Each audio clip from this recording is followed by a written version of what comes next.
He didn't look at her once during the vows, not even when she whispered, "I do," her voice trembling like shattered glass. To the world, it was the perfect dream wedding, luxury, power, flawless beauty.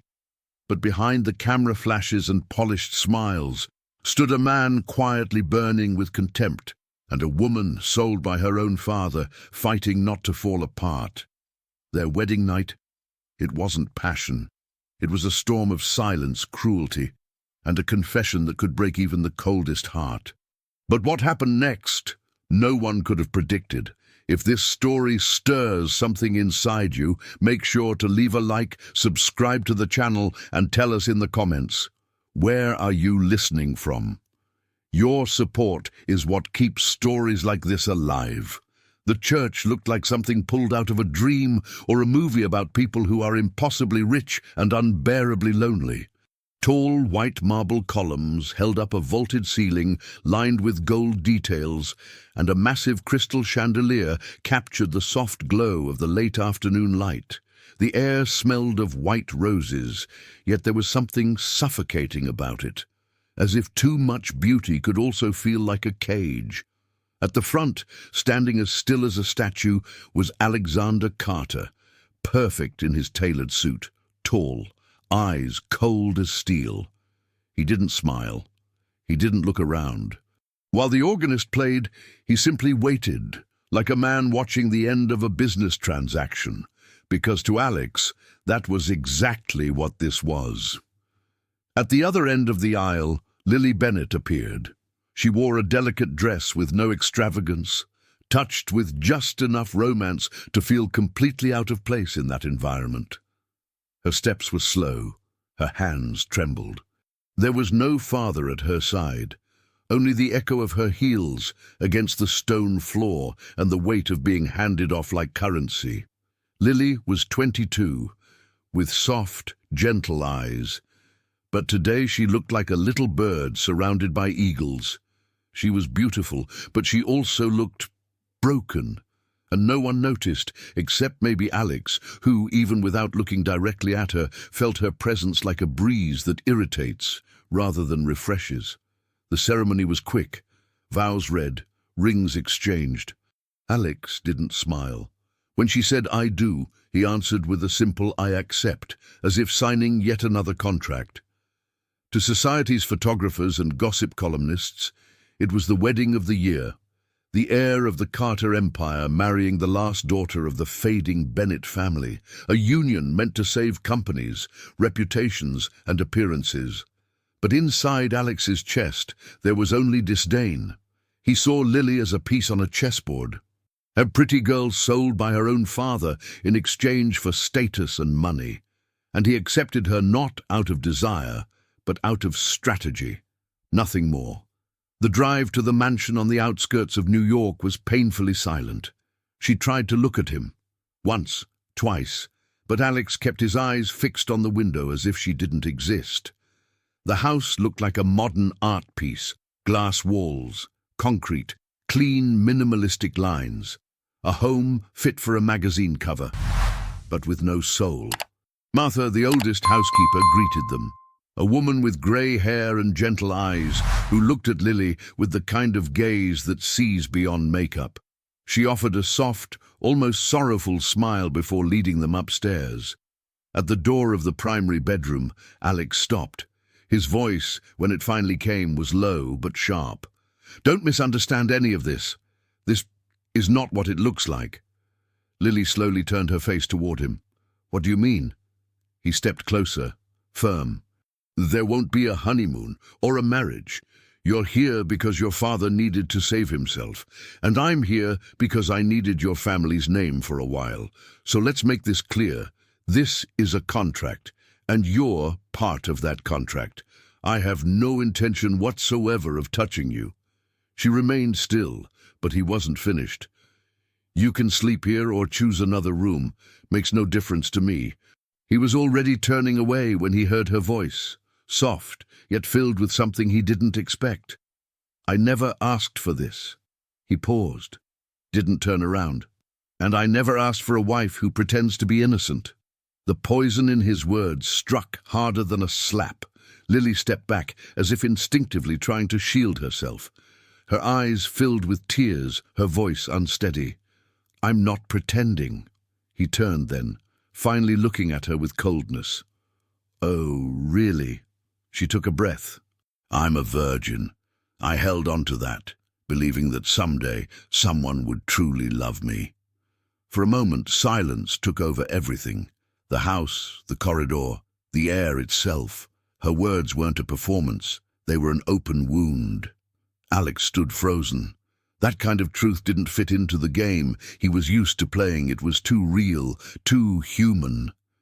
Without answering, he stepped away and entered the guest room. He closed the door behind him as if needing to shut out the entire world.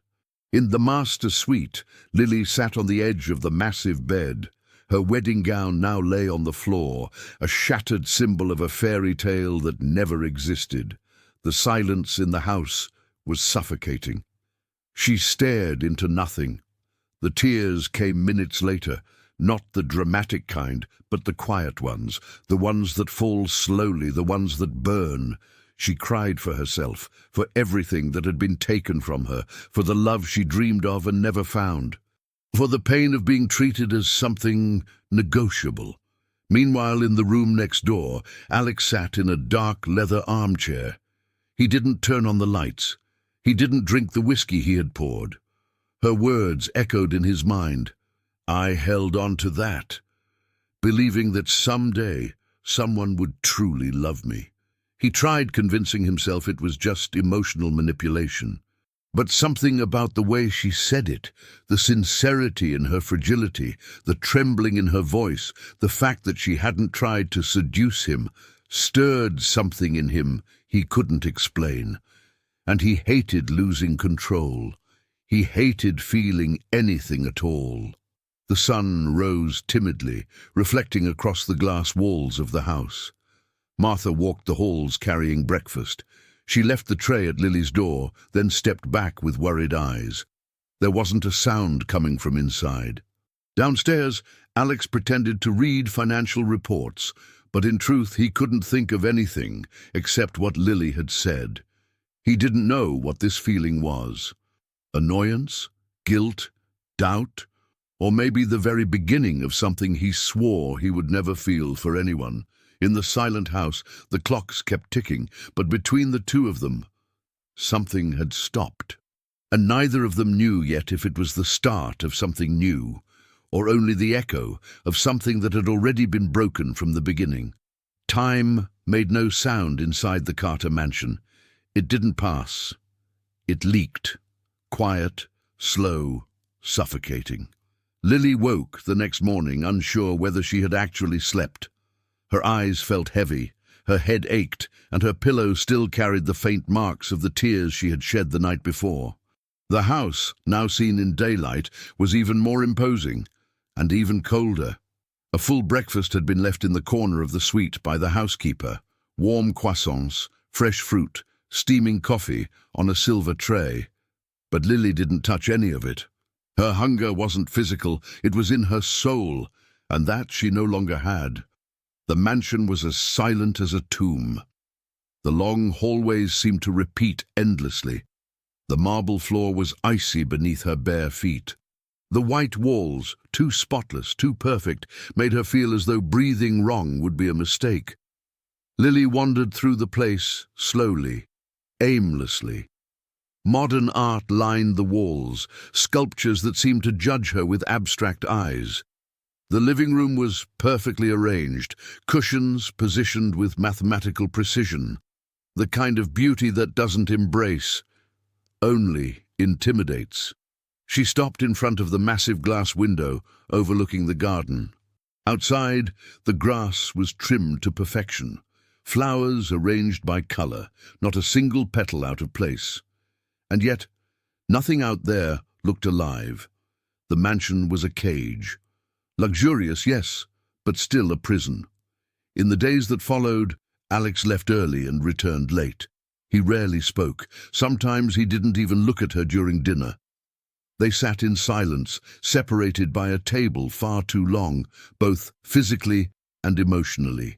Day by day, Lily learned to shrink herself, to swallow words before they could escape, to exist quietly, like an unwanted guest in a hollow castle. But there was one exception: Martha. The housekeeper, somewhere in her early 60s, was the only truly human presence in that house. She didn't speak much, but her gestures said more than words ever could. A cup of tea left at the perfect moment, a blanket draped over the couch when the night grew cold, a gentle look when Lily walked by with her head down. One night, after Alex had gone upstairs to his study, Martha stopped at the library door and found Lily sitting in an armchair, trying to read but staring blankly at the page. "He's not as cruel as he seems, my dear," she said softly. Lily lifted her eyes, surprised. Martha never called her Mrs. Carter like the other staff did, perhaps out of respect for the pain Lily tried so hard to hide. "I think," Lily whispered, "that he hates me." Martha offered a sad smile. "Maybe he hates the situation." "That's not the same thing." Silence settled between them. Then Martha added, "His heart, it's still in there, child. It's just been buried for a very long time." Before Lily could answer, Martha walked away, leaving a trail of warmth in the cold air. That night, Lily slept with a little less weight on her chest, not because anything had changed, but because someone had finally seen her. One cloudy afternoon, a faint breeze drifted through the mansion's open windows, carrying the smell of damp earth, even though it hadn't yet rained. Lily wandered aimlessly through the house. That's when she discovered the library, a wide room lined with shelves that reached the ceiling, the scent of aged leather and yellowed pages wrapped around her like an unexpected embrace. Here, time felt different, slower, safer. She ran her fingers along the spines of the books, recognizing some authors, losing herself among the titles. She picked up one of her favorite novels, simple, old, unpretentious, and sat by the window where natural light poured in gently. A few minutes later, she heard firm footsteps. She turned, and there he was. Alex. Dressed in a dark suit without a tie, sleeves rolled up. He stopped when he saw her, as though he hadn't expected to find her there. Lily straightened in her seat, the book still in her hands. Alex glanced at the title. "You like that kind of story?" The question took her by surprise. There was no sarcasm in his voice, no accusation. She hesitated, then nodded. "I do, because it's about finding beauty in unexpected places." Silence lingered heavily between them. Alex looked at her for a moment longer than usual, then simply said, "That's interesting," and he left the room without another word. But something had shifted in that moment. It wasn't a long conversation. It wasn't an obvious act of kindness. It was a crack, small, barely noticeable, in the armor Alex wore, and Lily felt it. The next morning, when she came downstairs for breakfast, the room was brighter than usual. The curtains were open, the smell of fresh bread floated in from the kitchen, and Alex, sitting at the head of the table, reading the newspaper. She hesitated, but he made a slight motion with his head, a quiet gesture that meant, "You can sit." She sat. No words were exchanged, but he passed her the jam without her asking. A simple gesture. And in that house, built on silence, simple was a beginning. Outside, the garden was still immaculate, but now Lily noticed a different tree in the far left corner. Tall, branches spreading like open arms. An old oak, perhaps. Beneath it, a patch of shade and a stone bench. She began sitting there in the afternoons to read, alone, but not as lonely. And inside the house, without her noticing, Alex watched from the study window. For reasons he couldn't name, he found himself looking longer than he should. And for the first time, it wasn't to judge her, it was simply to understand, or maybe to let himself feel something. It was a clear afternoon, yet something in the air inside the mansion felt different. Martha sensed it even before the doorbell rang. There was a new scent lingering, something between expensive perfume and tense anticipation. Lily felt it too. She was in the library trying to focus on a book, but her mind wouldn't settle. Her body already knew someone important was about to walk through those doors. And then she arrived, Victoria Carter, Alex's mother. Tall, slender, wrapped in a white coat and a perfectly folded silk scarf. Her heels hit the floor like a metronome of authority. She didn't have to raise her voice. Her presence filled the entire space. The black car stopped right at the front steps. 2 staff members rushed to open the door. Victoria stepped out as if stepping onto a stage, eyes scanning everything, lips curved in a cold, practiced smile. Martha greeted her with a respectful nod. "Mrs. Carter, welcome." "Thank you, Martha," Victoria replied, her gaze sweeping over the foyer as if inspecting a 5-star hotel. "I trust everything is in order." Martha said nothing. She simply turned and guided her to the living room. Alex was already there, standing near the fireplace, arms crossed, dark suit, rigid posture. "Mother." Victoria approached and kissed him on the cheek, a gesture as warm as marble. "Alexander, you look exhausted. Are you eating properly?" "I'm fine. I imagine so," she murmured, her eyes searching for something or someone. That was when Lily walked in, slowly, hesitantly. She wore a soft, light blue dress, simple but delicate. Her hair was tied in a low bun, a few strands falling gently around her face. She didn't know what to expect, but she was prepared to be polite. Politeness, however, was not something Victoria gave freely. The matriarch's stare landed on her like an X-ray. Lily extended her hand politely. "Mrs. Carter, it's a pleasure to meet you." Victoria didn't take the hand immediately. First, she inspected Lily's dress, then her shoes. Only then did she lightly touch her hand. "You're younger than I imagined," she said with a thin smile. Lily swallowed. "Thank you, I suppose." Victoria turned to Alex. "Do you have any sort of reception planned? A formal presentation for the press? Something that justifies this choice?" Alex's eyebrows tightened. "We've already made an announcement. The wedding was public." "Yes, of course," Victoria replied, "but certain things are not measured by publicity. They're measured by posture, presence, appearance." She faced Lily again. "For example, that dress. It's lovely, but a bit modest for someone carrying the Carter name, don't you think?" The silence that followed seemed endless. Lily lowered her eyes, her face burning. She felt small, out of place. She already knew she didn't belong in that world, but hearing it spoken aloud, wrapped in polite poison, was like being pushed back into the shadows she fought to escape. And then something unexpected happened. Alex stepped forward. His voice was firm, not loud, but sharp and unmistakably clear. "The dress is perfect." Victoria's eyebrows shot up. "Excuse me? I said Lily's dress is perfect, and she doesn't need anyone's approval to choose what to wear, especially not in her own home." Lily lifted her eyes, stunned. It wasn't affection, it wasn't tenderness, but it was something. For the first time a barrier had been raised, on her side. Victoria stared at him, studying him as if examining a crack in an old wall. "You're different, Alex." "I'm tired of comments disguised as advice. If that's why you came, maybe you should have stayed in Manhattan." The tension thickened, hanging in the air. Victoria, with her signature refined cruelty, merely smiled. "I see. Well, I hope time proves your decision was more than impulsive." She turned to Martha. "Would you please ask them to bring my car?"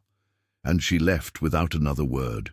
When the front door finally closed, Lily remained frozen in place. Victoria's words still echoed in her mind.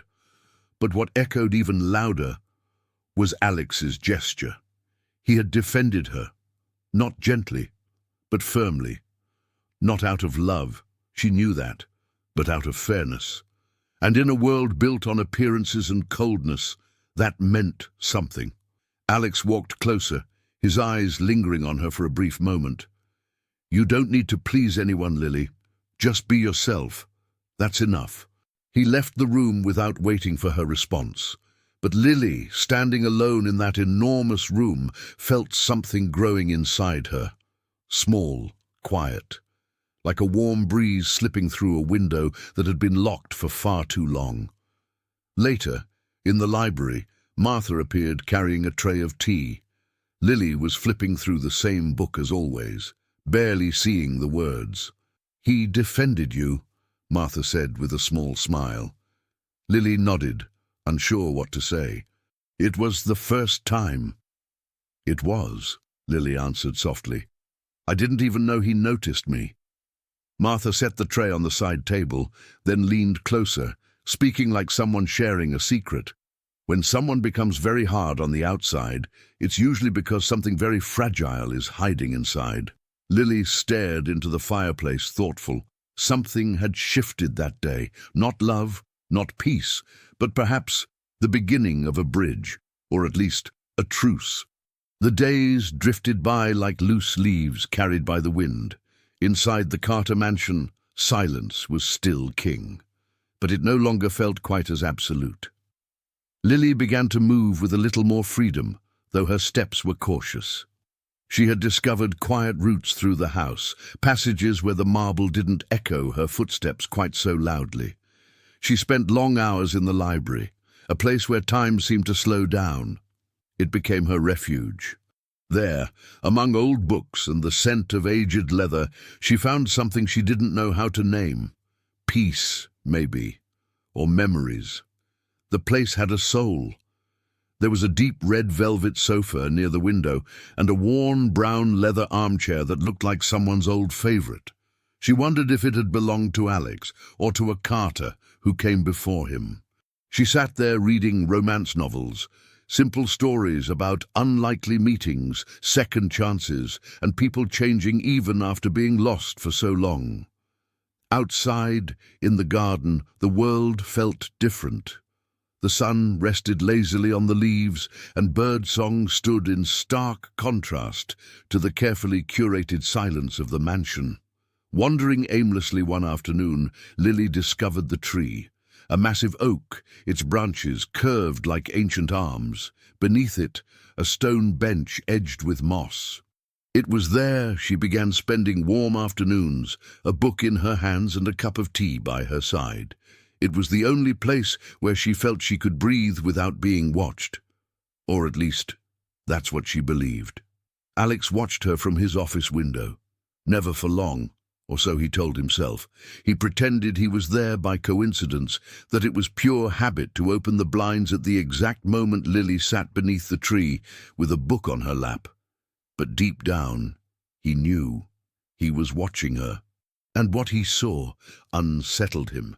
Not because she was doing anything wrong, but because she looked far too at peace on that bench. Out there, she looked like herself, and that was strange, disarming. How could someone thrown into a marriage of convenience find beauty in little things, in a quiet afternoon under a tree? It was as if she truly wasn't pretending. And that possibility, for reasons he didn't dare examine, hurt more than he wanted to admit. It was on a cloudy afternoon that everything shifted. Lily was in the library, reading aloud softly, almost like whispering to herself. The book was one of her old favorites, a story about two strangers who meet by chance and slowly discover they belong to one another. She read and smiled to herself when she heard the door creak. Alex walked in. She startled slightly but said nothing. She closed the book discreetly. He looked at her, unhurried. He wore a white shirt, sleeves rolled up. No tie, he looked less armored. "You like that book?" he asked. She hesitated, then nodded. "I've read it 3 times. Alex stepped closer and glanced at the cover. It was simple, nothing sophisticated. He turned it in his hands, curious. "Never heard of it." Lily smiled faintly. "It's not famous, but it's about finding beauty in unexpected things." The sentence hovered in the air like dust caught in the sunlight. Alex didn't answer right away. "You believe that?" he finally asked. Believe what? That there can be beauty in things that start out wrong? Lily looked at him. For a moment she wanted to retreat, but there was something sincere in the question, something that deserved an honest answer. I think so. Sometimes broken things reveal parts that perfect things hide.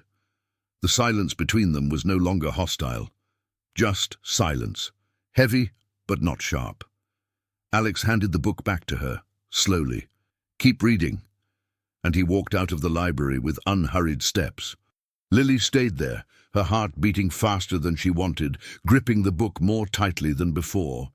The next morning, a small surprise awaited her. When she entered the library, she found a poetry book placed neatly on the table. A classic. Whitman. Beside it, a note written by hand. Since you like reading about unexpected beauty, you might enjoy this too. A.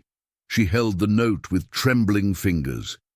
It was the first time he'd left something like that. Simple, unadorned, but unmistakably personal. She sat on the sofa, opened the book, and found a marked page. We were together. I forget the rest. Lily smiled, a small smile, but a real one, and for the first time, something inside her warmed. That evening at dinner, the atmosphere was different. There was still silence, but it felt comfortable now. Instead of sitting at the far end of the table, Alex chose a seat just 2 chairs away. Martha noticed. Lily noticed too. She didn't comment. But when he offered her the wine, and she replied with a soft "thank you," there was a brief moment, warm, charged, alive, when their eyes met. And in that glance, a bridge that neither had planned began to form. In the days that followed, their routine shifted subtly. Lily still spent her afternoons beneath the tree, but now sometimes she found a new bookmark tucked inside her books, or a different blend of tea waiting on the stone bench. Small signs, quiet gestures. One afternoon when the wind picked up, she heard footsteps behind her. She turned. Alex stood there holding a coat. "It's getting cold," he said simply. She accepted it, surprised. "Thank you." He nodded. Before heading back inside, he looked around the garden. "This place was my sister's favorite when we were kids." Lily lifted her eyes. "You had a sister?" Alex exhaled slowly. "I did. She passed away many years ago." Lily didn't know what to say, but she felt something shift again, deeper this time. He was opening up, slowly, painfully, but truthfully. "I'm sorry," she said gently. He simply nodded, turned and walked back toward the house, but his presence lingered. And inside Lily, something lingered too. A thread, a gesture, a story that perhaps was beginning, even after everything had begun so wrong. 2 weeks after the library incident, an email notification arrived. Martha printed the invitation and handed it to Alex during breakfast. "The Blake Foundation has confirmed their attendance at the charity gala. The press will be there as well," she said.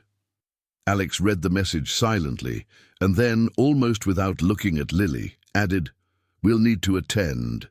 Lily lifted her eyes slowly. "We?" "Yes," he replied flatly. "It's important for the company's image.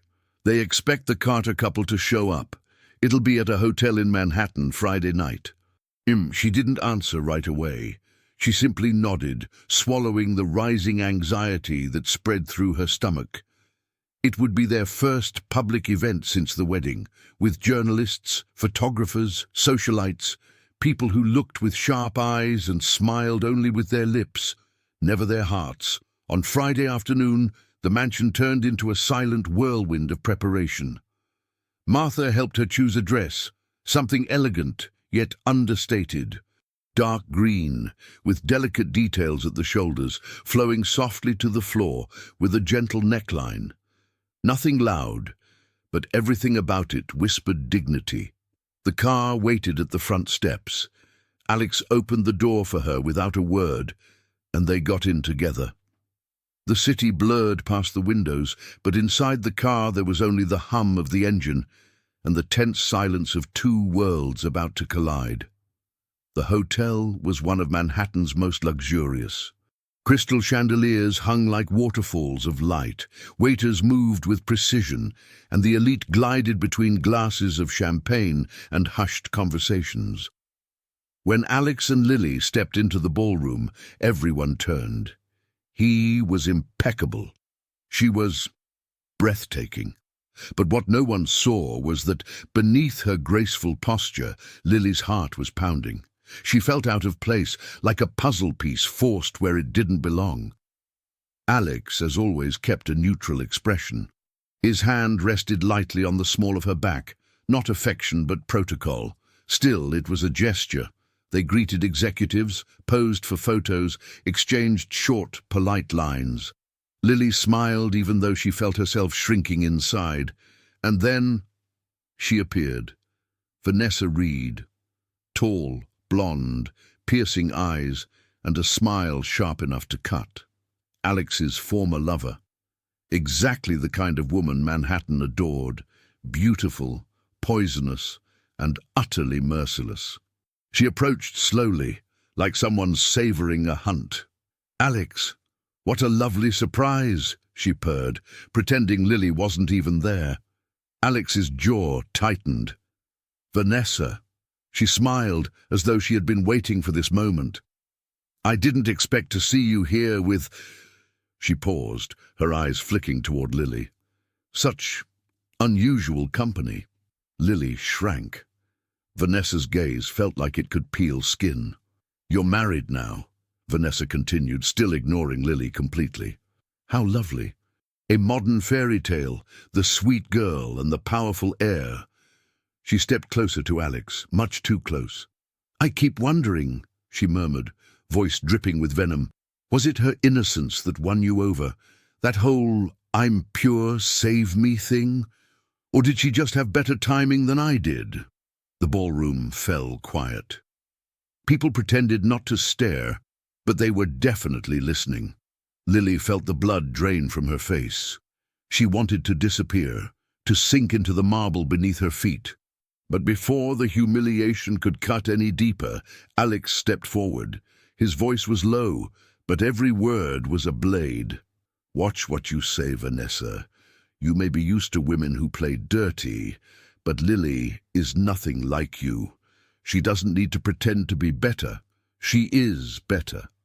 Vanessa's smile faltered, a fine crack spreading behind her polished facade. "So it's true then," she mocked softly. "You're in love with her." Alex inhaled slowly and answered, "She's my wife. And no one, absolutely no one, gets to disrespect her, not even you." The entire room froze for a heartbeat. Vanessa blinked, forced a dismissive laugh, then walked away, her heels clicking like defeated footsteps. Lily stood motionless. She couldn't believe what she had just heard. Alex turned to her. "We're stepping outside for a moment. It's too warm in here." She followed him without a word. They walked onto a side terrace overlooking the glowing city. There, away from the eyes and the cameras, he removed his blazer, rested his hands on the ledge, and remained silent. "Why did you defend me?" Lily asked softly, unable to hold it in. Alex took a second before answering. When he spoke, it was direct, almost raw. "Because no one talks to you like that. You deserve respect, even if this marriage didn't begin with love." She lowered her eyes. "You don't hate me." He turned toward her. "No, I hate the situation. I hate the contract." "But you?" He shook his head. "You're the only part of this mess that never tried to use me, and as long as you carry my name, no one will treat you as anything less than what you are." Lily swallowed hard. His words were firm, but somewhere inside them, there was warmth she had never heard from him before. It wasn't love, but it was loyalty. And for someone who spent her life longing to be loved, being defended was more than enough to spark something.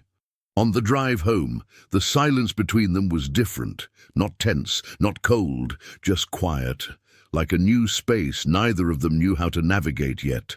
Lily looked out the window, but deep inside, something had changed. And Alex. For the first time, he looked at her when he thought she wasn't watching, not with judgment, but with a silent question in his eyes. Who are you, Lily? To make me want to be someone better when you never asked me to. The invitation to the Carter Holdings annual gala arrived in a black envelope with gold details. It was more than a corporate event. It was a showcase. The Carter Empire presenting itself to the world as solid, elegant, untouchable. Alex handed the invitation to Lily after dinner. It's next Friday. You're coming with me. She held the envelope carefully as if something inside could break. Is it mandatory? For me, yes. For you, it's part of the role. That phrase, part of the role, still hurt, but it hurt differently now. Because in the last few days, the role she played no longer felt the same. The conversations had shifted, the silences too. Lily nodded. All right. Alex didn't say anything, but deep down, he wondered what was worse, the fact that she agreed so quickly, or the strange sense of relief he felt. On the night of the gala, Lily took longer than usual to get ready. Martha helped adjust the final details of her dress. It was emerald green, long, with delicate straps and a silhouette that seemed designed just for her. The color highlighted her eyes, and her hair, styled in a low bun, revealed the softness of her neck and the quiet strength in her gaze. When she descended the staircase, Alex was waiting at the bottom. The moment he saw her, he froze. For a second, he couldn't pretend indifference. His eyes traveled slowly over her, and the air grew heavier. After a few silent beats, he simply said, "You look stunning, Lily." It was the first time he'd used that word. Stunning. Not appropriate. Not presentable. Stunning. Lily felt her heart shift. "Thank you." He offered his hand. "Shall we?" She took it. And for the first time, it didn't feel forced. The gala hall was a masterpiece of opulence. Strategically placed lights illuminated white marble tables. Chandeliers rotated slowly above the guests, and classical music filled the room with curated elegance. Alex greeted investors, board members, politicians. Lily stood beside him, smiling politely. She didn't speak much, but she listened. And gradually, people began to notice something different about the woman standing at Alexander Carter's side. She wasn't a trophy wife. She wasn't an ostentatious socialite. She was dignified, reserved, and quietly strong. It was inside that world of luxury that Richard Sterling appeared, Alex's direct business rival, charming, dangerous, a corporate Don Juan with a trained smile and eyes that always targeted the right place. He approached Lily precisely when Alex stepped away to speak to the CEO of a European company. "You must be Lily," Rick said, handing her a glass of champagne. "I've been curious to meet you." Lily, always polite, thanked him. "I'm Rick Sterling. I work in mergers and acquisitions. Your husband and I have crossed paths a few times." He smirked, in much more hostile arenas. She smiled out of courtesy. "A pleasure to meet you, Mr. Sterling. The pleasure is mine. More than you might think." He held her hand for too long. His eyes lingered for too long. His words dipped too heavily in suggestion. "Alex is a lucky man," he said, "though I'm not sure he realizes it." Lily felt instantly uncomfortable. She tried to step back. Rick stepped forward, subtle but invasive. "If you ever get tired of being invisible beside him," he whispered, "you know where to find me." That was when the temperature in the room changed. Alex appeared behind Lily like a shadow, but not like someone who had merely been observing. He crossed the room with firm, unhurried steps, placed a hand around Lily's waist with quiet but undeniable authority, and pulled her close. He looked at Rick. "She's already taken, Sterling." Rick smirked, deliberately provoking. "I thought you didn't care about anyone standing beside you." Alex stepped closer, eyes locked on his. "I do care about respect, and you just crossed a line." Rick raised his hands playfully. Fine, fine, just teasing. Alex didn't respond. He simply took Lily's hand, turned to the dance floor and said, "Come with me, we're dancing." She hesitated, startled. I don't know how to waltz." "I do," he said, with a faint, unexpected smile. "Trust me." The orchestra began a slow melody. They stepped onto the floor. At first, their movements were stiff, but gradually, something shifted. Alex guided her with firmness, but also with gentleness.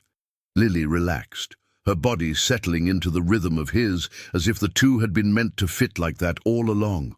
She rested her head on his shoulder.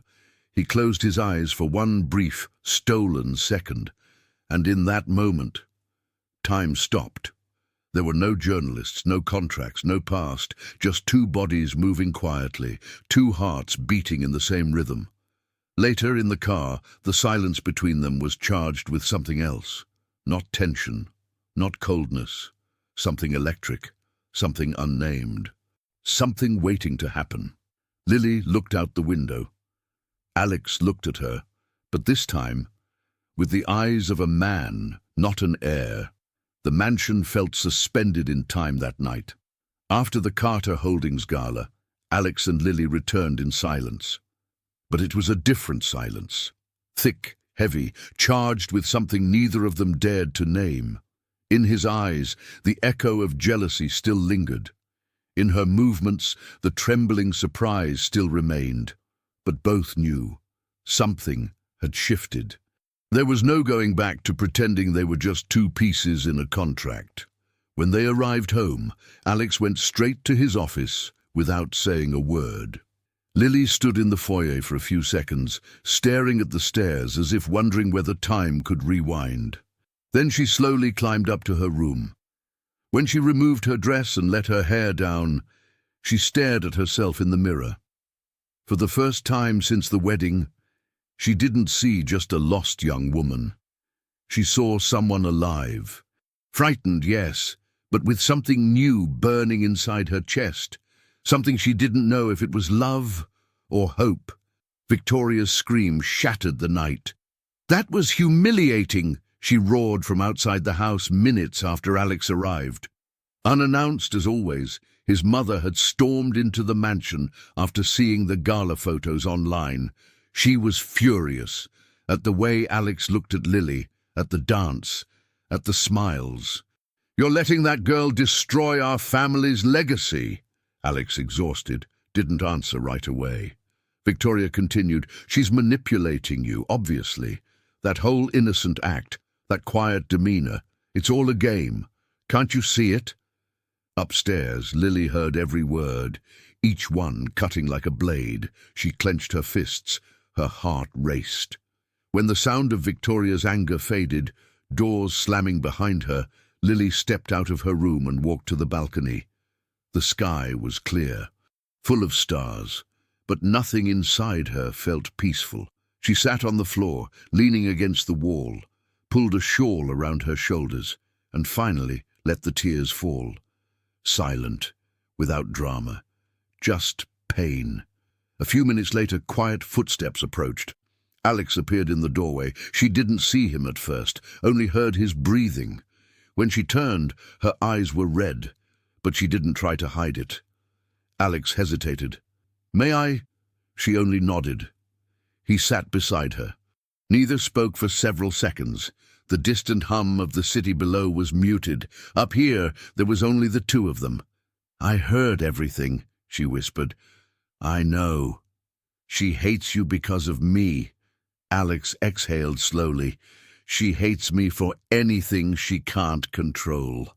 There was a long silence. Then he said, "I grew up in this house, full of people, full of rules, but empty of affection." Lily looked at him, surprised by the confession. He continued, "My father taught me that feelings were weakness, that men don't apologize, that trust is a rare currency. My mother, she taught me that status is everything, that appearances are power." Lily listened without interrupting, creating space for a confession no one had ever heard. "When I was 19, I fell in love. For real. I thought she saw me, that she liked who I was. He paused. She was with me for the name. When I found out, something in me shut down. And since then, I haven't let anyone get close. He turned to Lily. And then you came. She tried to smile, her eyes glistening. I didn't want to be here like this, Alex. I didn't want this marriage, but I never wanted to fool you. I know.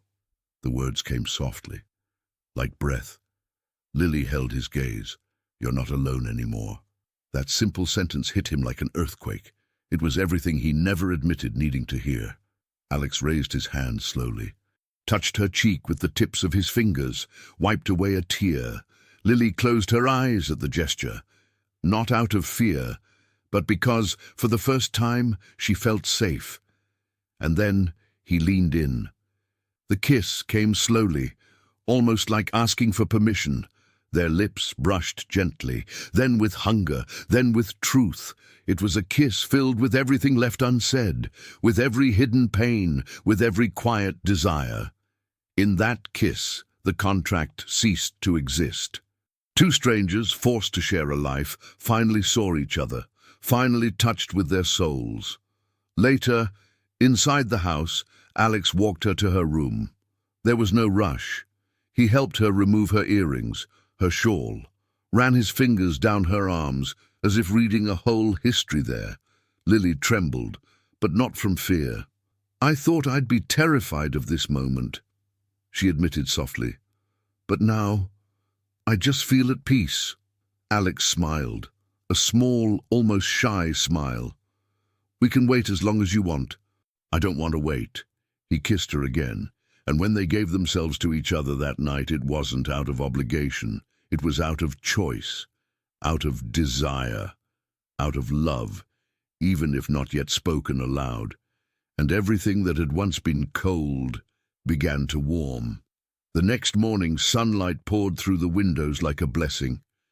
At breakfast, Lily walked in with her hair loose, wearing a soft nightgown and a subtle smile. Alex, already dressed, was reading the newspaper. When she sat down closer than usual, he lifted his eyes and said, "Good morning." "Good morning," she replied gently. Martha served coffee from a distance, and for the first time in years, she saw Alexander Carter smile with his eyes. After that night on the balcony, the kiss, the confessions, the silent and chosen surrender, something shifted inside the Carter mansion. It wasn't an abrupt change. It wasn't made of grand gestures, but of small presences, of silences that no longer hurt, of glances that now sought each other instead of avoiding each other. The contract still existed on paper, but in their souls, it had already been torn apart. Alex, a man built on control and emotional distance, began to discover a new kind of presence. At breakfast, he no longer sat at the far end of the table. He sat beside Lily, and sometimes, without meaning to, their hands brushed when reaching for the sugar. Neither pulled away. In the library, she continued reading her favorite romances, but now she wasn't alone. At night, Alex would appear with 2 glasses of wine and sit near her. "Can I read to you?" he asked one evening, pulling a book from the shelf. She looked up, surprised. "You like poetry?" "I didn't," he admitted, "but you're making me see things differently." And so he began to read aloud. Whitman, Dickinson, Neruda. Words drifting through the room like old music. Lily listened with her eyes closed. Sometimes she leaned her head against his shoulder, and in that quiet library, Alex Carter, the cold, impenetrable, pragmatic man, revealed a side almost no one knew existed, a side Lily was discovering with tenderness. In the privacy of the bedroom, things had changed too. There was no more tension, no more fear, no more distance. They touched each other carefully, as if learning a new language with their hands. For Lily, who once feared this moment more than anything, everything now felt different. Alex was patient, gentle, attentive. He never rushed. He waited for her signals, asked with his eyes before touching with his fingers, and when they came together, it was more than desire. It was belonging, respect, surrender. In that room, they never spoke of contracts. The only clause that mattered was trust. Martha, always perceptive, began noticing the shift in the air. The way Lily descended the stairs with newfound lightness. The way Alex took longer to leave the house in the mornings. The soft laughter echoing from the library at night. One morning, as she served breakfast, she looked at them both and said gently, "This house hasn't felt this alive in years." Lily smiled. Alex looked at Martha and with a slight nod, thanked her. Not aloud, but with respect. Martha knew, she had always known, that the coldest heart sometimes only needs patient warmth to melt. On an autumn Saturday, Alex walked into the garden where Lily liked to sit beneath the old oak tree. He was carrying a picnic basket. Lily blinked at him, surprised. "What's that?" "A social experiment," he said with a restrained smile. "I want to see if it's possible to relax for 2 hours without thinking about the stock market." She laughed, lay down on the grass. He kicked off his shoes. For the first time, they both looked young, not heirs, not pieces in a merger, just two people trying to learn what it meant to be light. "What's your happiest childhood memory?" she asked, resting her head on his lap. Alex took a moment. "Probably the day I skipped etiquette class and went to play soccer with the boys on the next street. My mother almost had a meltdown, but it was the first time I felt like I was doing something just because I wanted to." "And you?" he asked. "My grandmother," Lily smiled. "She taught me to look for beauty in small things. The smell of rain, the afternoon light, the sound of wind through the trees." Alex looked at her. "And now? Do you see beauty here?" Lily's smile softened. "Now, yes." Their nights continued like this. Books, conversations, tea, soft touches. Lily shared childhood stories. He listened as if every detail were a treasure. One particularly cold evening, Alex brought a blanket to the library and pulled her into his arms on the sofa. "I want you here, with me, always." She looked at him, caught off guard. "Are you asking that as Alex, or as part of the contract?" He cupped her face gently, "As the man who didn't know what love was until you showed up." She didn't answer with words. She simply kissed him. And in that kiss, there was promise, and faith, and the silent decision to stay. The world still saw Alexander Carter as a man of steel. The media still treated their marriage as a strategic move. But inside the mansion, the truth was different. Home was no longer just concrete and glass. Now there was soft music in the hallways, the smell of fresh bread in the mornings, open books on tables, damp towels forgotten in the bathroom, and two bodies that knew exactly how to find each other in the dark. Sometimes, when Lily walked past a mirror, she barely recognized herself. Not because she looked different on the outside, but because inside she had discovered what it felt like to be loved. And Alex? The man who once believed emotions were weakness now understood. The real weakness was living without allowing himself to feel. One late afternoon, as they walked through the garden, Alex took Lily's hand and said, "I want all of this to be real, not just here, but out there too." She stopped. "Are you ready for that?" He nodded. "With you, I'm ready for anything." And she believed him. Because unlike in the beginning, now, his words had a soul. It started on an ordinary morning. Sunlight drifted lazily through the glass windows of the mansion. Lily walked through the kitchen with a cup of tea in her hands, trying to ignore the dizziness that had shaken her awake earlier that dawn. It was the third time that week. "Must be the weather," she whispered to herself, trying to believe it. But Martha, always observant, watched her with knowing eyes. "You're paler than usual, dear. Did you sleep well?" "Not really. I've been feeling nauseous." The housekeeper placed a cloth over her shoulder, walked closer, and touched Lily's forehead with the palm of her hand, in the way only older women seem to know. "That's not a cold, child. You've got the glow of someone carrying more than she realizes." Lily frowned. "Are you saying that I—" "Take a test," Martha said, calm but firm. "Before your mind starts inventing excuses, let your body speak." Hours later, alone in the bathroom, Lily stared at the small piece of plastic on the sink.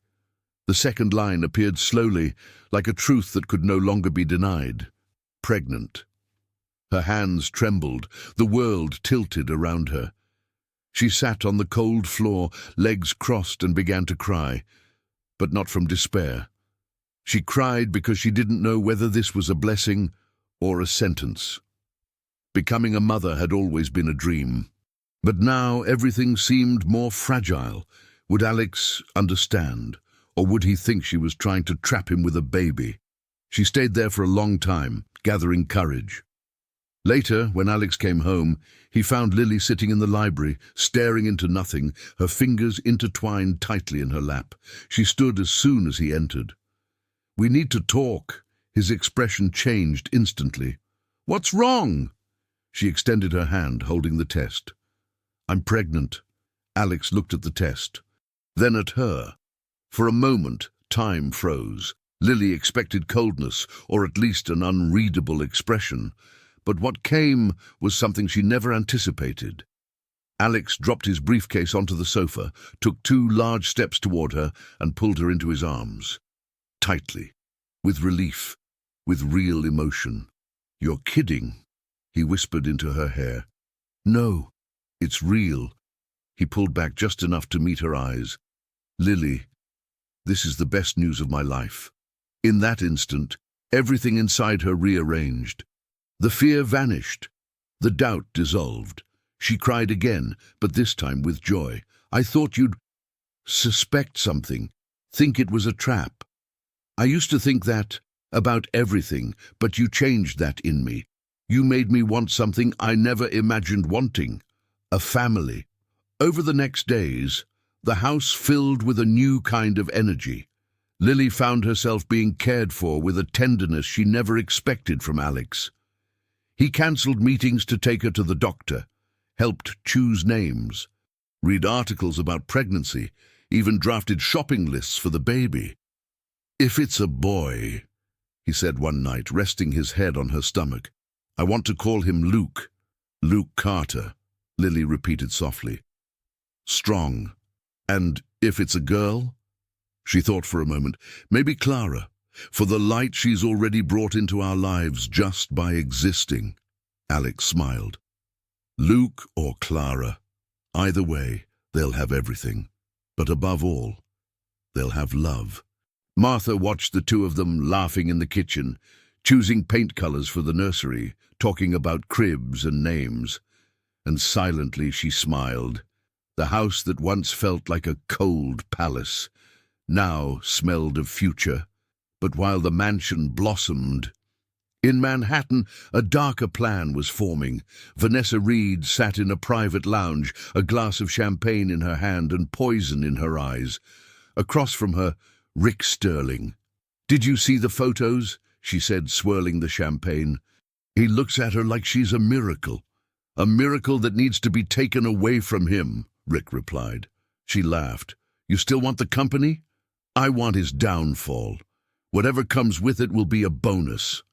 And I want her gone, alone, humiliated, thrown out, the same way they pushed me aside." Their eyes met. "Then we hit the castle, from the foundation," Vanessa said. The plan began to take shape slowly. No rush, no mistakes. Rick hired a private photographer trained to capture compromising images. Vanessa commissioned forged emails and bank transfers. Every piece would be carefully crafted to strike Alex where he was most vulnerable. Trust. "He's terrified of being deceived," Vanessa said with a vicious smile. "So let's feed that fear until it becomes rage." Meanwhile, Lily felt the baby growing within her. And inside the mansion, she and Alex were building bonds that had seemed impossible weeks before. Alex left notes inside her books. Lily surprised him with small recipes she learned from Martha. They laughed, slept wrapped in each other's arms, dreamed together. But no one noticed the shadow approaching, because pain almost always arrives in silence. The air inside the mansion felt lighter. The baby's room was finally taking shape. Soft, neutral tones on the walls, furniture assembled by Alex with help from a trusted carpenter, and little details lovingly chosen by Lily. Every day she felt Luke, they had already chosen the name, move with more strength inside her, and whenever he kicked, she called Alex, who dropped everything to press his ear to her belly, smiling like a man who, for the first time in his life, understood what hope felt like. But outside the paradise they were building, a trap was quietly being set. It started on an ordinary Tuesday. Lily received an unknown call while sipping tea in the garden. On the other end, Rick Sterling's voice came through, urgent, pretending concern. "Lily, I'm sorry to call like this, but I just got some information. It's about your mother." She stood up immediately. "What happened?" "It seems she fell down the stairs at home. She's in a hospital out of town. I don't know much, only that she was taken by ambulance. I have contacts there. I can share them. If you want, I can meet you at a cafe near the mansion and explain everything." I didn't want to involve Alex before knowing if it was serious. Lily hesitated. Okay, but just for a few minutes." Rick gave her the address and hung up. Everything was unfolding exactly as planned. 30 minutes later, Lily arrived at the cafe. She looked pale, distressed, gripping her phone as if it were a lifeline. Rick was already waiting, a coffee in front of him and a rehearsed look of sympathy on his face. "I got through to someone at the hospital," he said. "She's fine. Just a small fracture in her wrist, nothing serious." Lily exhaled, relief flooding her eyes. Tears fell with the emotional release. Rick stood and, in a gesture that seemed spontaneous, wrapped his arms around her. "You were scared. It's normal," he whispered. She returned the embrace without a hint of malice, simply needing comfort. She didn't know that. A few meters away, a hidden photographer was taking the pictures that would seal her downfall. Photos of her with Rick, holding his hands, crying in his arms. The trap was in motion. Meanwhile, at the Carter Holdings headquarters, Alex was finishing a meeting when Vanessa walked into his office unannounced, as if she still had that privilege.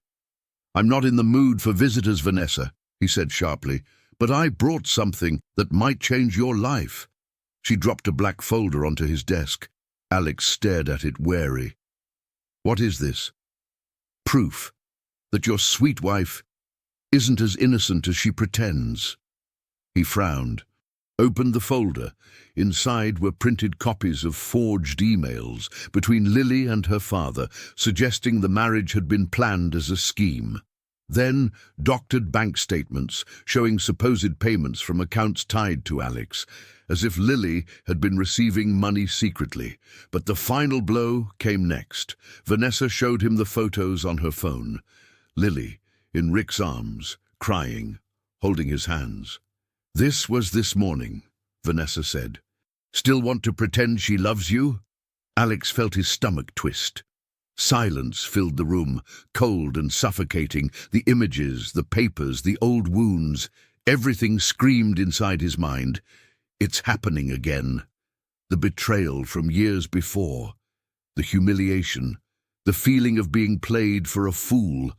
He wanted to doubt it, wanted to stand up and throw it all out the window, but he couldn't, because deep down the wound had never healed. Vanessa stepped closer. "She fooled you, Alex. And now she's trapping you with that baby. Get out," he said, voice raw. "Now." Vanessa smiled, satisfied, and left, leaving poison behind. When Lily returned to the mansion, relieved that her mother was fine, she found the house strangely quiet. She walked up the stairs carefully, found Alex in the office, a nearly empty whiskey bottle on the desk. His eyes were dark, his face destroyed. "Alex? What happened?" He stood slowly, threw the folder at her feet. The photos scattered across the floor. Lily froze. "What is this?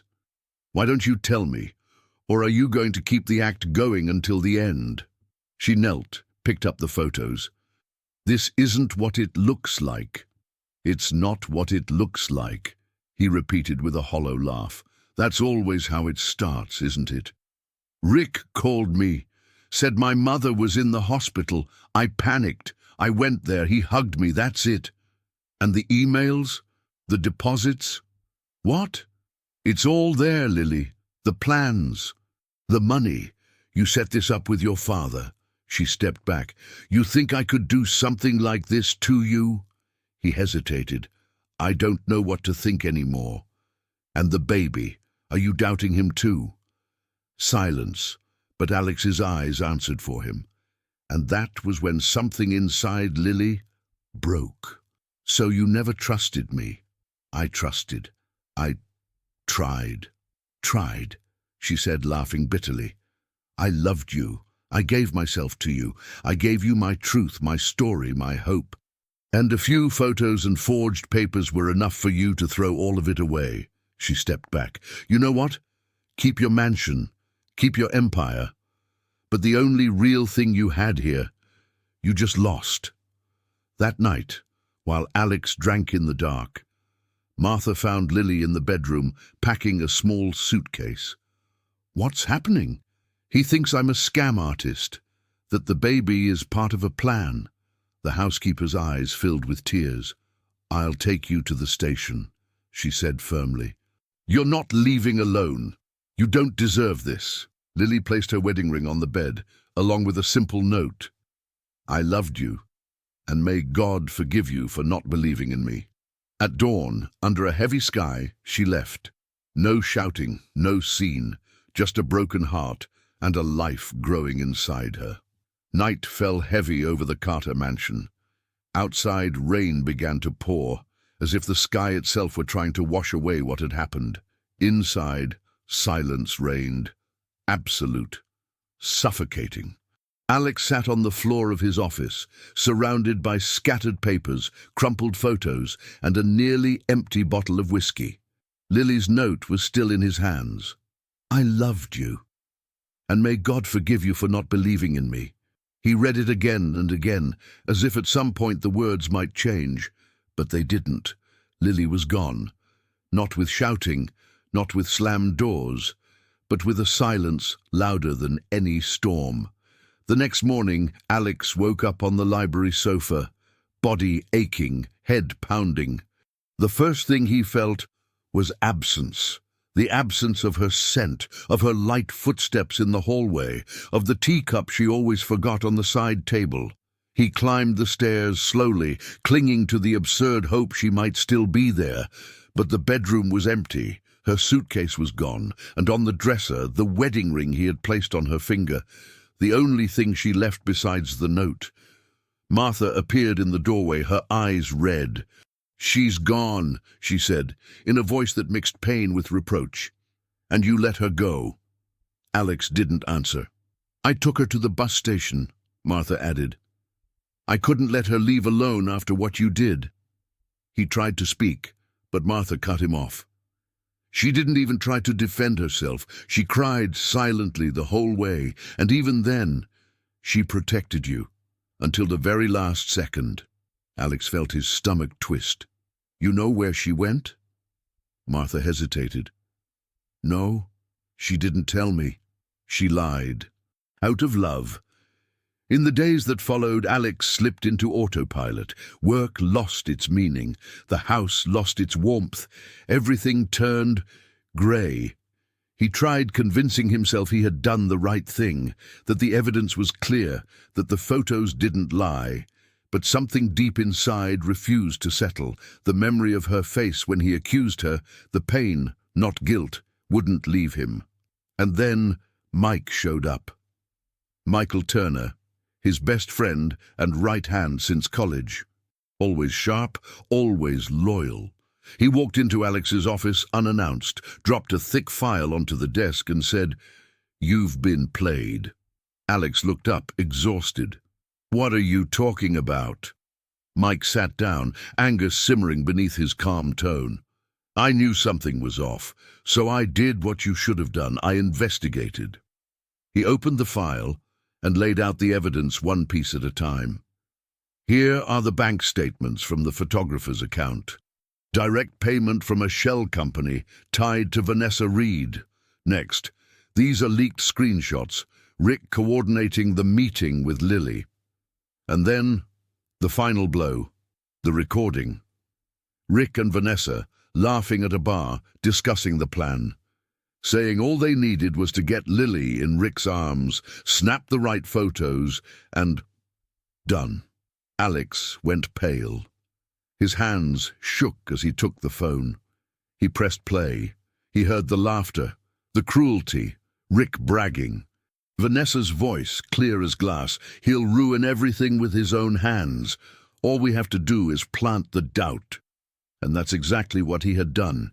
He destroyed the love of the only woman who ever trusted him, destroyed the home that had finally become a real home, destroyed himself. Silence filled the room, heavy, almost spiritual. Mike watched him, waiting. Alex couldn't speak. He just closed his eyes and cried. Cried like he hadn't since he was a boy. Cried for everything. For the pain he caused, for the child he believed he'd never meet, for the woman he loved and pushed away. Hours later, Mike returned. So, what now? Alex stared at Lily's note. Now, I go after her. You know where she is? Alex shook his head. No, but I know where to start. He turned to Martha, who stood quietly in the doorway, having overheard everything. She looked at him for a long moment, tears filling her eyes, then nodded. She asked me not to tell you, but now you need to know. She handed him a small piece of paper, a single handwritten name, Serenity Valley. Alex grabbed his car keys without thinking, shoved a change of clothes into a backpack. He left without security, without a driver, for the first time, like an ordinary man. He drove for hours, past empty highways, open fields, small towns. The sky shifted colors slowly, as if absorbing the weight in his chest. When he reached Serenity Valley, the sun was setting. A tiny town of barely 2,000 residents. Low houses, a park with a fountain, an old church, children playing in the street. He parked, stepped out slowly, and then he saw her, Lily, sitting alone on a wooden bench in the town square, her belly visibly larger, her hands resting gently on it. Her eyes were closed as if trying to find peace in the world's quiet sounds, but the sadness in her face was unmistakable. When she opened her eyes and saw Alex, her entire body stiffened. She stood up, instinctively protective, the reflex of someone who had been wounded and feared being wounded again. But Alex, he dropped to his knees, right there, in front of everyone. Tears filled his eyes. I know everything, Lily. I know about the setup. I know I judged you without proof. I know I destroyed you when you needed me most. She didn't respond. She just breathed, eyes glistening. I'm an idiot, a coward, but I'm here now because I love you. And because none of this, the contract, the name, the empire, means anything without you. She swallowed hard. The baby moved inside her. Alex placed a trembling hand on her belly, asking for permission with his touch. Let me come back, or let me earn my way back. She didn't say yes, but she didn't say no. Get up, she whispered. People are staring. And in that simple answer, the path to rebuilding began. Serenity Valley lived up to its name. It was the kind of place where time moved slower, where mornings smelled like fresh bread, and neighbors still waved from their porches. Here, Lily had found a kind of silence that didn't hurt. She rented a small room behind the house of a widowed woman, a home with a flowered porch and the scent of lavender drifting through the air. She spent her days walking through quiet streets, sitting in the town square, or helping at the tiny local library. Her belly grew, and with it grew the certainty that she didn't want to raise her child in a world of luxury, but in a world of affection, until Alex appeared, kneeling, for real, not to impress, but to strip himself bare, of pride, of armor, of everything. After that reunion in the square, Lily didn't push him away, but she didn't embrace him either. She just watched him, waiting for actions, not promises. And Alex understood that. He rented a room at the town's only inn, went to her prenatal appointments, sitting quietly beside her, holding her hand. He didn't talk about reconciliation. He talked about diapers, about her back pain, about nursing schedules. In the afternoons, they walked through the square. At night, he read to the baby, poems, stories, even news articles in a soft voice, as if the child already understood him. And Lily watched, seeing there a man rebuilding himself, not an heir, not a titan, but a man who had chosen to be a father. And maybe, with time, a husband again. One afternoon, while they sat on a bench eating ice cream, Lily said, "It still hurts." Alex nodded. "I know. It's not the forged evidence that hurts. It's that, deep down, I don't think you ever really knew me." He looked at her with honesty. "I didn't, but now I'm willing to spend my whole life learning." She didn't answer, but she didn't move away either. And in that silence, there was room for hope. 2 weeks later, on a grey morning, Lily went into labor. It was fast, intense, painful, but Alex never left her side. He held her hand, wiped the sweat from her forehead, cried when she cried, and broke altogether when Luke cried for the first time.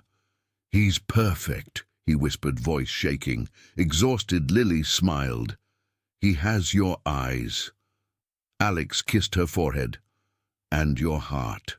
In the days that followed, Serenity Valley wrapped itself around them like an embrace. Neighbors brought hand-stitched blankets, fruit baskets, donated diapers. The innkeeper cried when she held Luke for the first time, and Alex spent hours with the baby in his arms, sang to him, off-key but full of love, whispered promises that he would do everything differently. One night, with Luke sleeping between them, Lily turned to him and said, "You're not the man who left me in that house." Alex didn't answer. He just looked at her, his eyes full of truth. She continued, "But I still don't know if I can be the woman who trusts again." He touched her cheek gently. "Then we start from zero." And she nodded. In that small town room, they gave each other a second chance. 2 months later, they returned to the Carter mansion. But it wasn't the same anymore. Before leaving Serenity Valley, Alex had ordered the house to be redesigned.